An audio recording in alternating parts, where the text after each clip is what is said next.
कौन सा स्वप्न सिद्ध होता है, कौन सा स्वप्न सही होता है और स्वप्न को किसको बताना चाहिए और किस मुहूर्त का स्वप्न कैसा सिद्ध होता। उसी तरह ब्रह्म वैवर्त पुराण के अंतर्गत श्री कृष्ण जन्म खंड के अंतर्गत 77वें अध्याय में 32वें नंबर श्लोक पर लिख दिया श्री वेद व्यास महाराज कि अगर तुम सोए और सोते से अगर स्वप्न आ गया वो स्वप्न मान्य नहीं। रात्रि को सोए, रात के समय मध्याह्न में स्वप्न आ गया मान्य होगा, पर वो तुम्हें याद नहीं है, स्मरण नहीं है तब।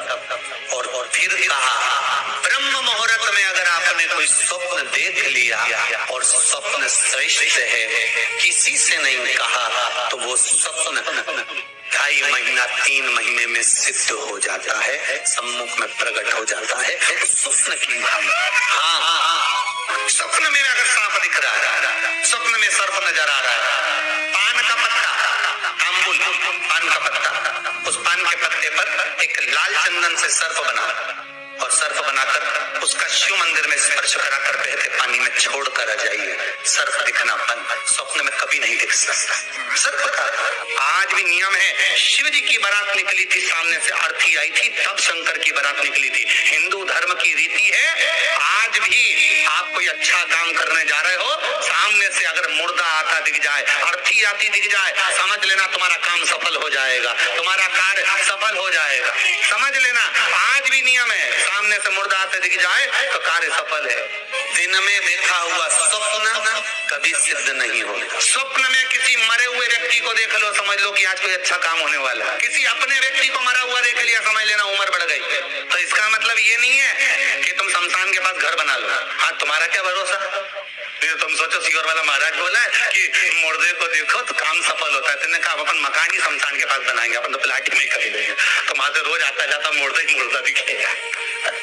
इनका क्या भरोसा। किसी एक भक्त ने एक प्रश्न लिखकर भेजा था कि हमारे स्वप्न में शंकर जी का शिवलिंग दिखता है तो कैसा होता। हमने कहा इसी बात के लिए तो आपको प्रश्न करने की जरूरत ही नहीं, पुराण को देख लीजिए, ब्रह्मवेद का पुराण उठाइए और उसका श्री कृष्ण जन्म खंड निकाल लीजिए, उसका 77वां अध्याय निकाल लीजिए, 77वें अध्याय का 32वां श्लोक निकाल लीजिए। ब्रह्म मुहूर्त में तुमने देखा, सुबह का समय है, तुम्हारी बुद्धि में, तुम्हारे विवेक में अगर शिवलिंग का दर्शन हो गया है, जिस बच्चे ने प्रश्न करा है, अगर वो कथा सुन रहा हो, वो कह रहा था कि हमारे गांव में लाइट नहीं रहती तो टीवी नहीं चलती, इसलिए मोबाइल पे सुनते हैं। तो मोबाइल पे अगर सुन रहे हो बेटा तो ध्यान करना कि अगर ब्रह्म मुहूर्त में शिवलिंग का दर्शन किया है तो जिस कार्य में आगे बढ़ोगे उस कार्य में तुमको मात्र 3 महीने में सफलता प्राप्त हो जाएगी। अगर शिवलिंग का दर्शन, शिवलिंग का दर्शन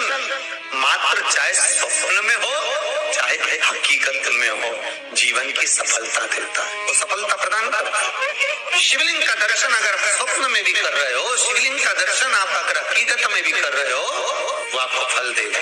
नागिन का जोड़ा ही ऐसा होता है, पति जाए तो पत्नी बदला लेती है, पत्नी जाए तो पति बदला लेता है। इसलिए हिंदू धर्म की रीति है, गाड़ी के नीचे हाथ में किसी भी रूप में अगर आपसे सर्प मरा है, सर्प की हत्या हुई है, या आपने किसी के द्वारा सर्प पकड़ा कर छुड़वा भी दिया है, तो निवेदन रहता है चांदी का एक नागिन छोटा सा बनाकर, छोटा सा उसको शक्कर के कलश में रखकर बांध कर शिव मंदिर में रखकर आ जाइए, उसको दे दो शिव बाबा को कि अब हमारी तरफ से हमने हाजिरी लगा दी, हमसे दुख, हमसे गलती हुई, हम क्षमा चाहते हैं। गलती मनुष्य से होती है, मानव से होती है, हो गई गलती, अब आपको साथ याद रखिए।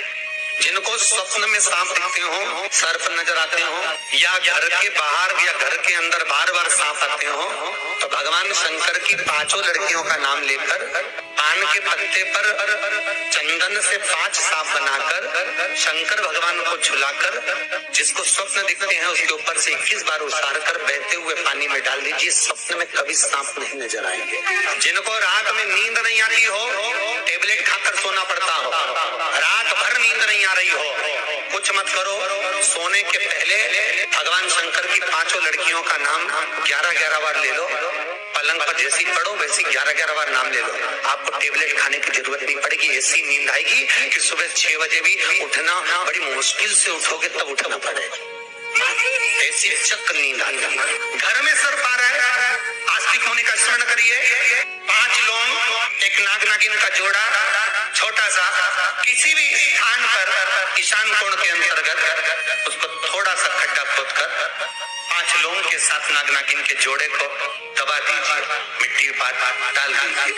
घर में जब नाग नागिन का जोड़ा आप दबाएं तब आस्तिक मुनि का नाम लेकर दबाएं, मां मनसा का नाम लेकर दबाएं, जो नागों की बहन है उस मनसा देवी का स्मरण कर उसको डाल दें। आज भी हमारे यहाँ हिंदू धर्म नीति है, जब पहला कालम नए मकान का पहला कालम जब भराता है उसमें तांबे के कलश में नाग नागिन रखकर, कमल गट्टा रखकर, अमर बेल रखकर, थोड़ी सी सरसों रखकर उसका पूजन कर पहले कालम के अंदर जो पहला कालम भराएगा कट्टे का पहला जो सरिया रखा है कालम भराता है वास्तु पूजन के हिसाब से उसमें रखा जाता है। और वो तो वो उसके रखने के बाद भी जब मकान का मुहूर्त होता है तो वास्तु पूजन में नाग नागिन का जोड़ा रखा है, वो भी उस मकान में कहीं ईशान के अंतर्गत उसको दबाया। कोई इसलिए कह देते हैं यहाँ पत्थर मत लगाना, यहाँ टाइल्स मत लगाना।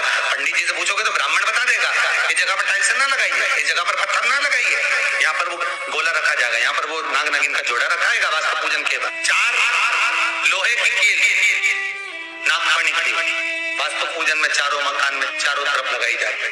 क्यों लगाते हैं? कि कोई दोष हुआ हो, कोई जीव यहाँ रहता हो, सर्प का निवास हो, अगर मकान बनाने में टूट गया हो, किसी का मन दुखा हो तो वो मन ना दुखे। क्षमा याचना, परम आभूषण है, क्षमा मांग लेना, परम आभूषण। गलती करो तो क्षमा मांगने में देरी ना करो, हो गई गलती हो क्षमा, हम क्षमा मांग। हे शंकर, हे शंभु, हे त्रिकालदर्शी, हे कैलाशी, हे अविनाशी, क्षमा करो गलती। तेरा ही दिया मैंने खाया पिया, तेरा शुक्रिया।